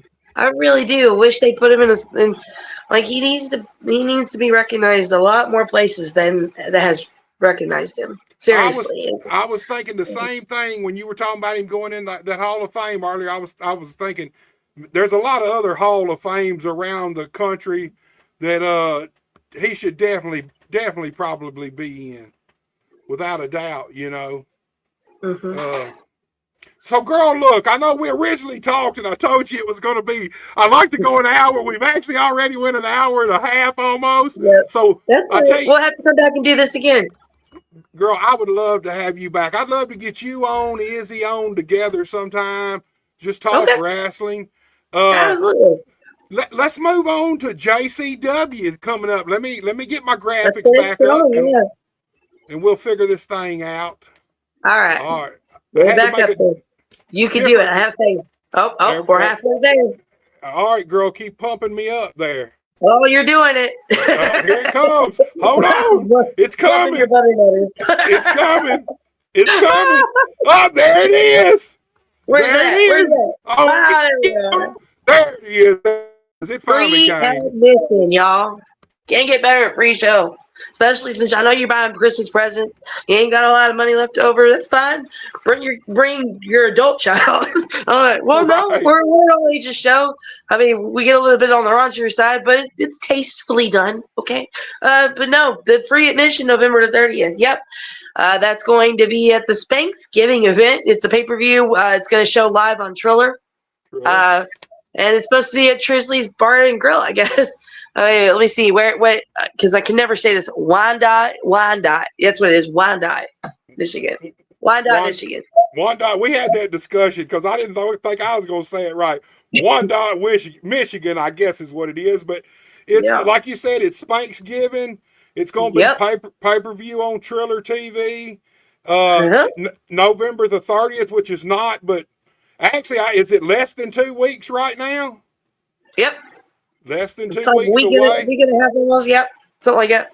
It's at Grizzly's Bar and Grill, 1519 Oak Street, Wyandotte, Michigan. Free admission. Free admission. It's a party when it's a JCW show. I promise you're going to have a great time. I make myself laugh. I make half the people in the locker room laugh and the ones watching the monitors because that's how I have a good time. So if I can't make you laugh, then, I'll pay for your ticket. But it's free. There you go. I'll pay for everybody's ticket. Just show up. Everybody. So look, talk to me about JCW and talk to me about, do you have any idea who your opponent's going to be for this card?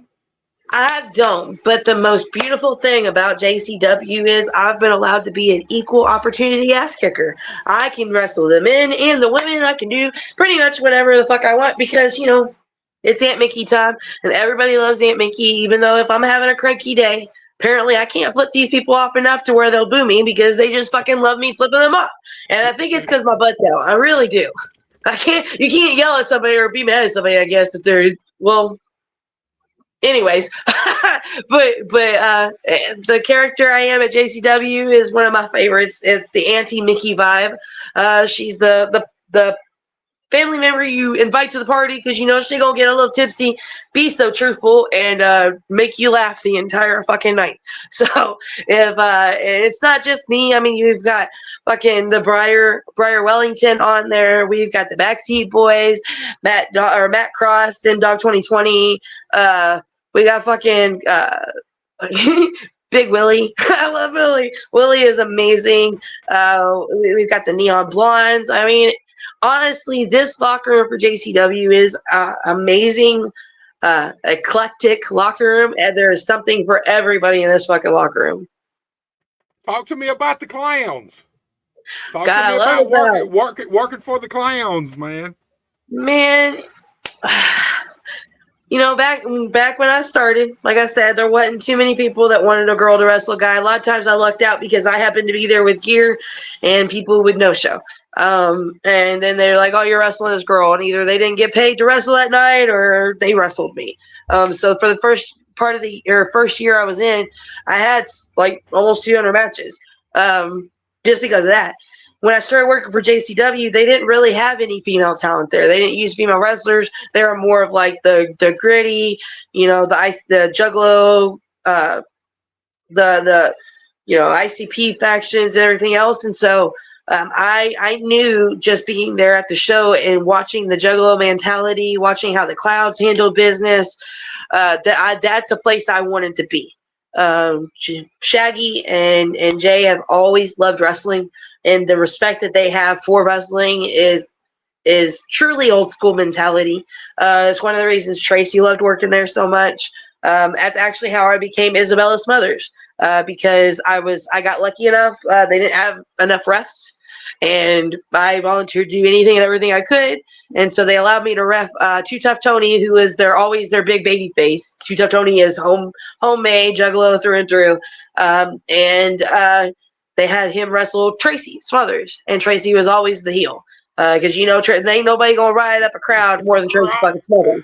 Right. He's the reason I got stabbed with the fucking thing in my back because the fan got really mad. Anyway, we've almost been to a few bar fights.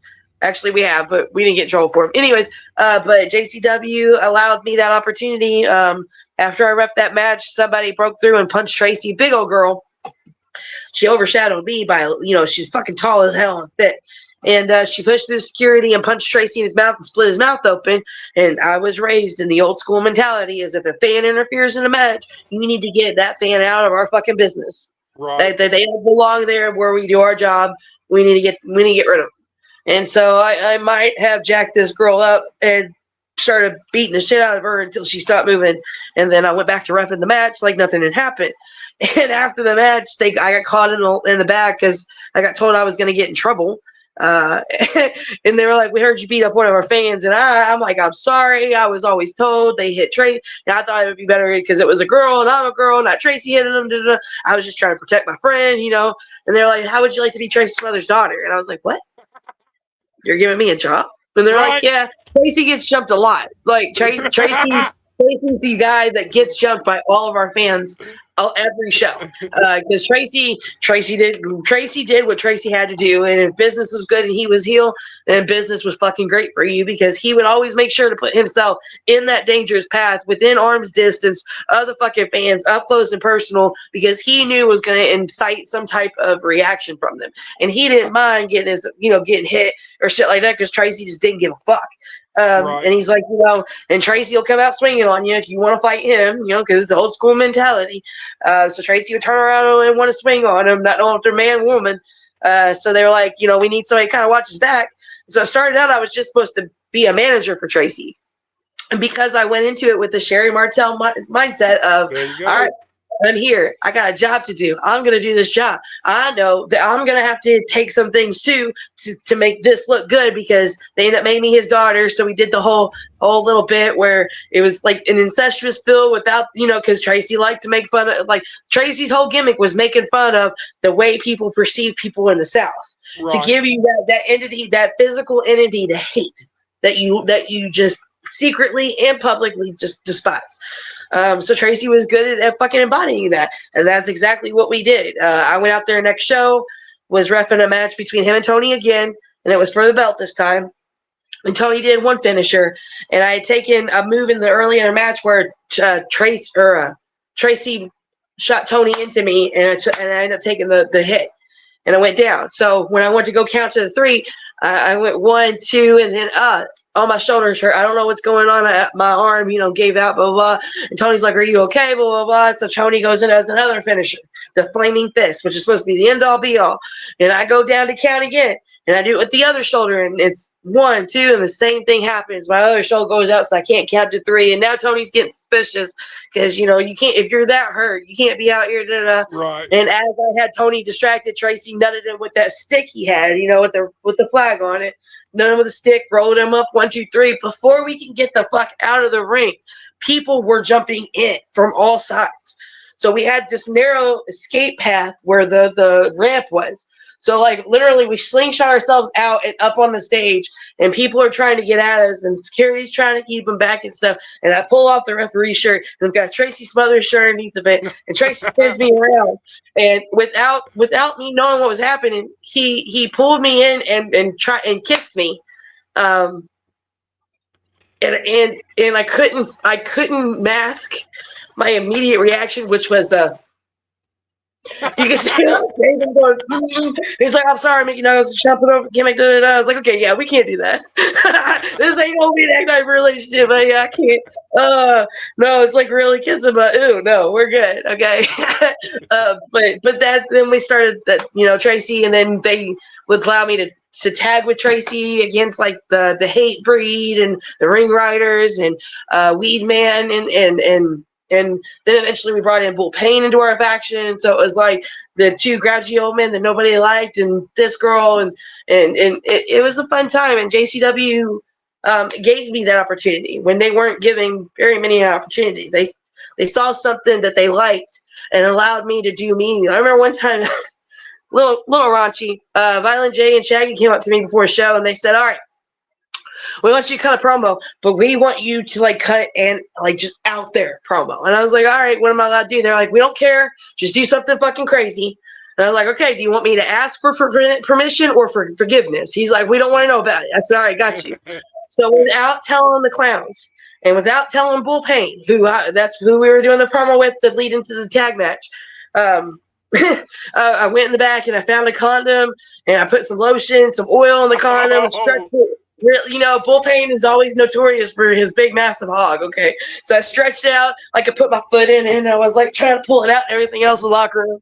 And I ended up tying it off, and I was like, all right, I got to cut this promo. Where am I going to stick this? Because at the time I wore like a Tracy Smothers shirt, but it was cut up, and then Daisy Dukes. And I always wore a pair of Spanx underneath the Daisy Dukes, just so nothing down there came, giant flash. Right. I was like, ooh, I'm going to hide this in between like the Spanx and the Daisy Dukes. That way, so it's there. I said, and hopefully Bull gives me an out, like an open to where I can lead into this. Because I really didn't want to tell Bull. And he's like, what are you going to do? And I was like, I don't know, but we'll figure it out. So we get out there and Bull grabs the mic and he's talking about how it's been great because Tracy was on vacation at that time. He had to take some time off for his health. And he's like, yeah, it's been great. Tracy's been on vacation because me and you have been hooking up left and right. And I was like, and I grabbed the mic from him and I said, oh, bully poo. I said, I'm so happy Tracy hasn't been here because now me and you could be together. And he's like, oh, we're not together. I was like, what do you mean we're not together? He's like, we're not together. Keep it on down low. And I was like, hold on, I gave you a blowjob on the way here. And he's like, oh, everybody knows blowjobs don't count. And that was when I was like, oh, that's my opening. So I grabbed the mic. And I like just did like a Ric Flair type of strut over into the corner. And I was like, I am so happy you said that, because I put my foot up on the second turnbuckle and I flung this condom out, turned around, put it right in his face with the day. And I said, because 2 weeks ago you left something. And he slaps it out of my hand. It goes out into the crowd. And the crowd makes a perfect circle with the condom in the fucking middle. And for the rest of the night, did not go anywhere near that fucking condom. So he did, because that was his immediate reaction, was to slap it, because Bull's kind of blind too at the time. So something this close he really couldn't see. And he slapped it. Like then I guess he realized what it was. And he's fucking laughing, like trying not to break character, but he's laughing, I'm laughing. We do the match. We go to come in the back, and there's Shaggy and Jay right there at the door. And I went, what do we think? And they were like, you're fucking sick. There's something wrong with you, but we loved it. I was like, okay, that's all I needed. But yeah, and they've allowed me to do things like that. Like most of the promos I did with Boondocks, I got to, make little additives like, hey, what if I do this? And I'm like, oh, that's fucking great. Yeah, go with that. Even now. I'm one of the ones that they tell me, hey, we want you to wrestle this person. I'm like, oh, okay. And they're like, just do whatever you want to do. Make it you. I'm like, I'm going to make you laugh at least 3 times in this match. That's cool. But I love Jay and Shaggy. They're respectful. They're kind. The fact that they're trying to take JCW and make it on the same levels as like the GCWs, the ICWs, Right. the AWW or AEW or not AEW.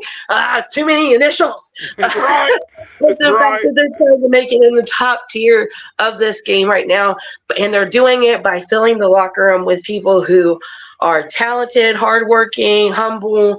There's not an ego in that fucking locker room, and we've got mixtures of big guys, little guys, luchas, people like me who are just more of a comedy base with the violence additive, and we get told, hey, here's a place you can grow. Here's a place you can really truly hone your craft and try out things, and there's no wrong answers. Only answer is as long as you entertain the crowd and you get a point across that you get a point, and it's a great environment. So I am excited for that JCW show. I'm excited for the tour they're doing in December.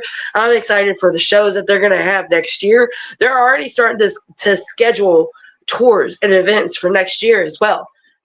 So my word of advice to any wrestling fan, not just Juggalo, it has nothing to do really with ICP.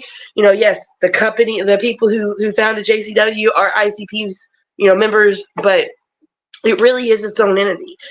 JCW really is one of the best locker rooms I've ever been involved in, and I am so fucking happy and grateful to be there.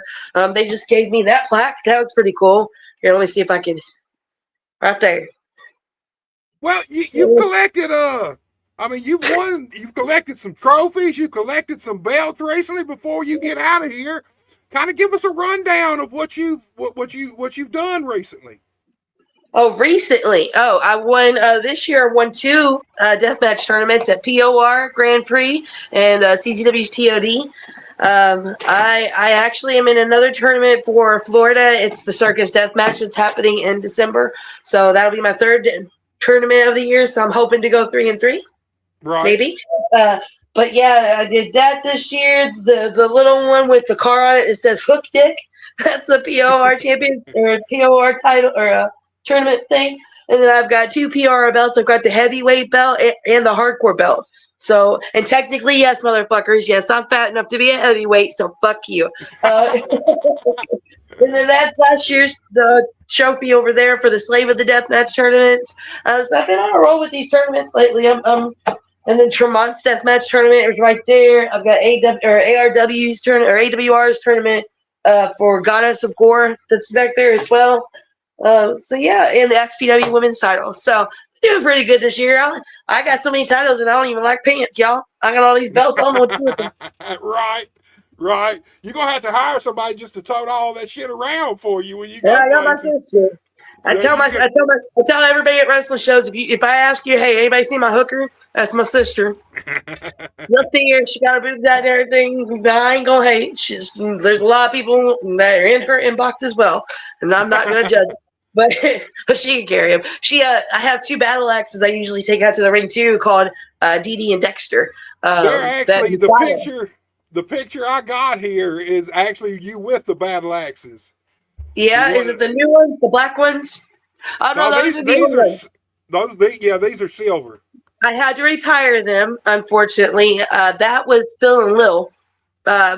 Then when I So we named those named them. guys, yeah, I They named have them. I named my names. children.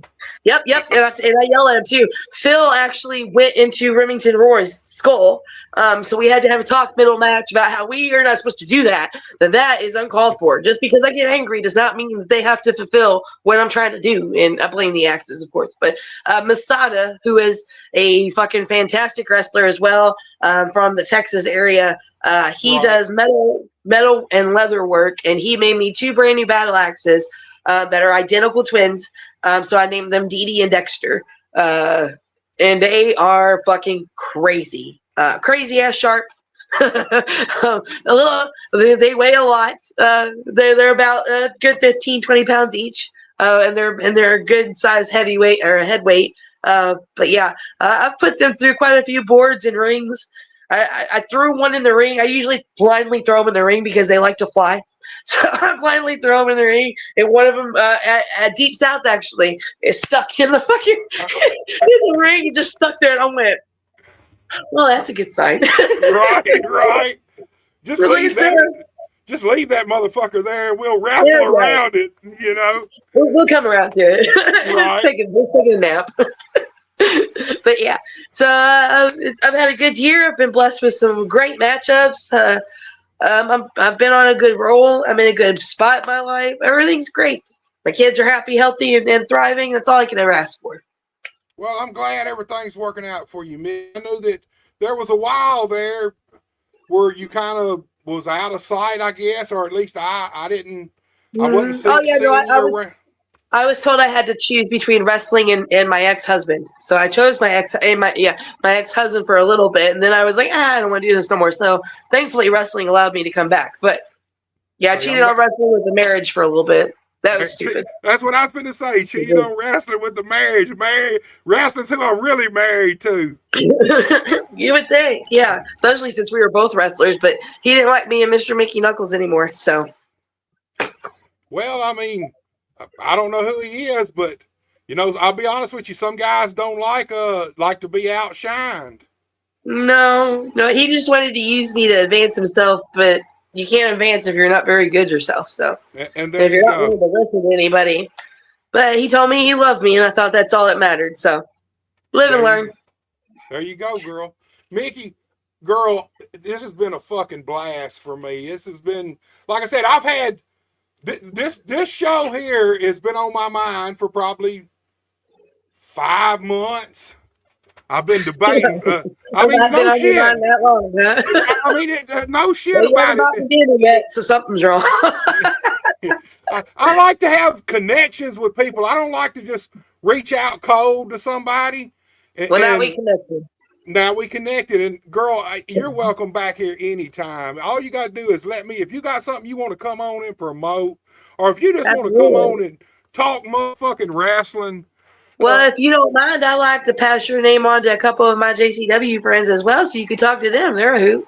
Hey, be my guest. I'd love to have any of you guys on. Girls, all of you, you're welcome here. And man, this has been my pleasure, Mickie. No doubt about it. Look, here's the thing. I've been watching you and keeping up with you.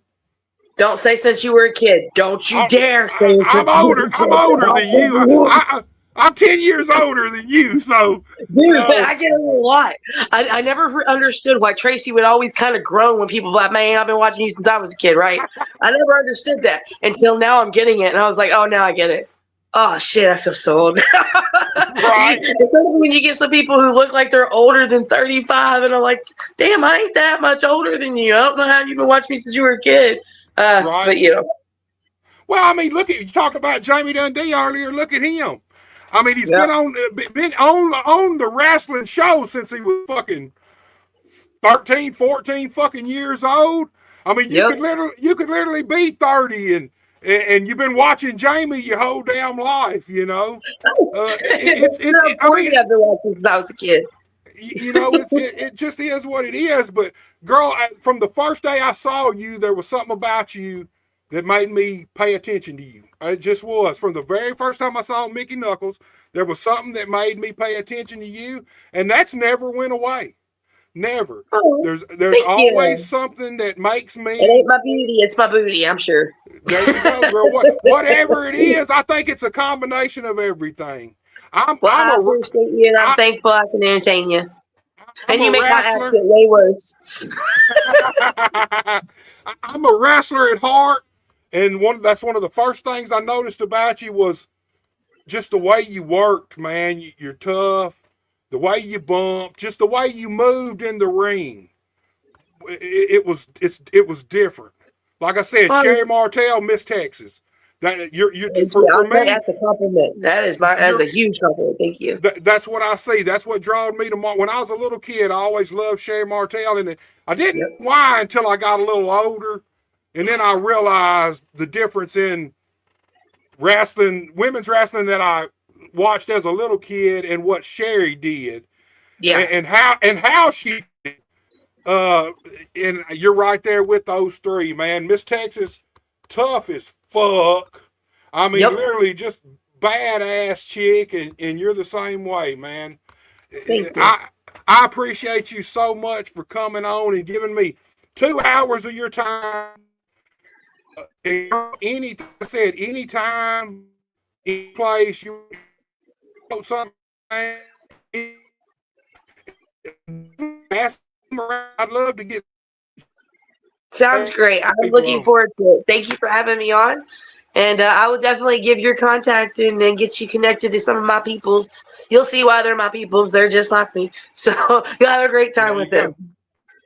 Mickie, thank you so much. You and your kids have a great night, and good luck on the 30th. Thank you. Thank you. And I hope to see you at a show when we come in Tennessee, man. Man, if y'all are back next for the next IWA, if it comes to McKenzie, me and my wife both are coming. I already told her. I ain't even gonna take a booking myself. As soon as I find out the date, we're definitely coming to check it out. It looks like it'd been fun.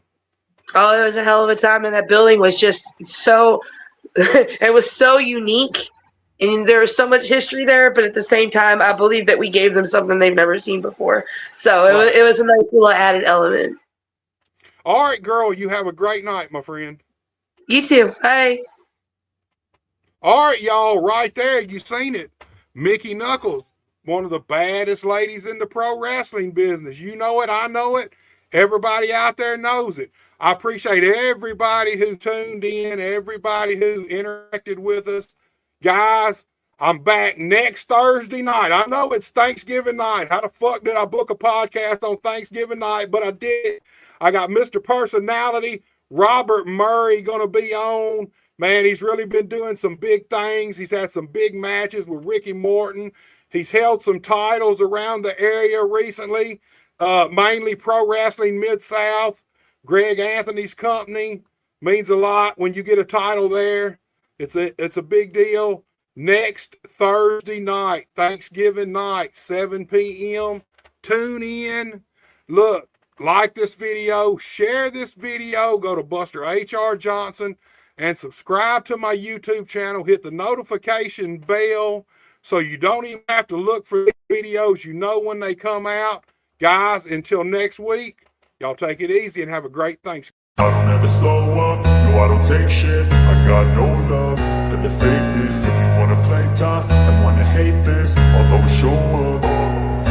I don't ever slow up, no I don't take shit. I got no love for the fakeness. If you wanna play tough and wanna hate this, I'll always show up and make a statement. I don't ever slow up, no I don't take shit. I got no love for the fakeness. If you wanna play tough and wanna hate this, I'll always show up and make a statement. Everything I do so instinctive and so passionate. Every word I move so descriptive like an adjective. I got a vendetta against people who patented being negative when you should be getting after it.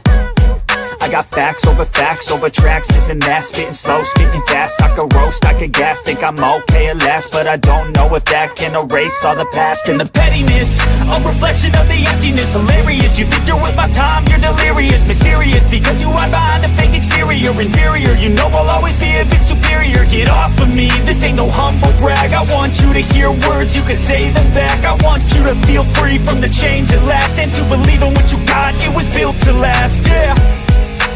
Now that I've been put through hell, I never got anyone's help.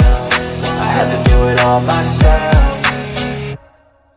I don't ever slow up, no I don't take shit. I got no love for the fakeness. If you wanna play tough and wanna hate this, I'll always show up and make a statement. I don't ever slow up, no I don't take shit. I got no love for the fakeness. If you wanna play tough and wanna hate this, I'll always show up and make a statement.